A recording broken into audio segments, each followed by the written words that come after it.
మేషరాశి వాళ్లకు మేషరాశి యొక్క నక్షత్రాలు అశ్విని నక్షత్రం 1, 2, 3, 4 పాదాలు, భరణి నక్షత్రం యొక్క 1, 2, 3, 4 పాదాలు మరియు కృత్తికా నక్షత్రం యొక్క 1వ పాదం వాళ్ళకి ఈ వారమంతా కూడా మిశ్రమమైనటువంటి గ్రహస్థితి గోచరిస్తూ ఉన్నది.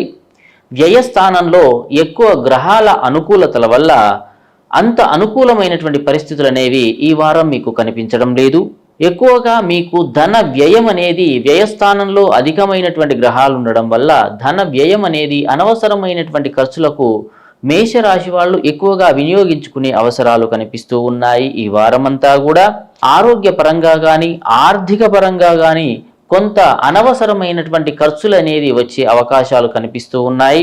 శారీరకమైనటువంటి శ్రమ కూడా ఈ వారం కొంత అధికంగా ఉండే ప్రమాణాలు కనిపిస్తూ ఉన్నాయి. మేషరాశి వాళ్లకు సమయానికి మీరు ఏ పనులు తలపెట్టినా సరే అవన్నీ కొంత ఆలస్యం అయ్యే అవకాశాలు ఉన్నాయి. పనులనేవి సమయానికి పూర్తి కావు.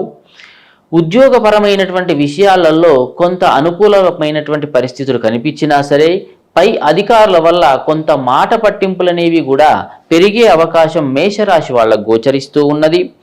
అనారోగ్య సమస్యలు తీసుకుంటే అంతగా ఈ వారమంతే ఇబ్బంది పెట్టే విధంగా అయితే లేవు.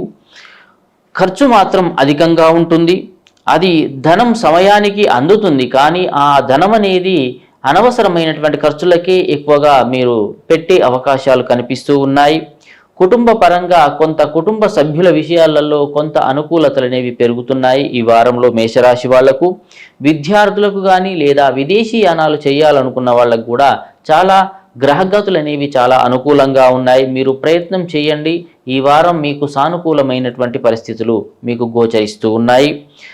ముఖ్యంగా మీ మేషరాశి వాళ్ళకు తీసుకున్నట్టయితే మీరు కొత్త పనులు అనేటువంటివి ప్రారంభించకుండా ఉంటేనే చాలా ఉత్తమము ఈ వారమంతా కూడా. దానివల్ల కొంత ఇబ్బందులు వచ్చే అవకాశాలు కనిపిస్తూ ఉన్నాయి. కాబట్టి ఈ గ్రహ గతుల వల్ల ఏమైనా ఇబ్బందులు కలిగినట్టయితే దేవి ఖడ్గమాల స్తోత్రాన్ని పఠనం చేయండి. ఆ అమ్మవారిని మనసులో ధ్యానించుకోండి. అమ్మవారి యొక్క దర్శనం చేయడం వల్ల మీకు శుభ ఫలితాలు కలిగే అవకాశాలు మేషరాశి వాళ్ళకు కనిపిస్తూ ఉన్నాయి. మీ అదృష్ట సంఖ్య 4.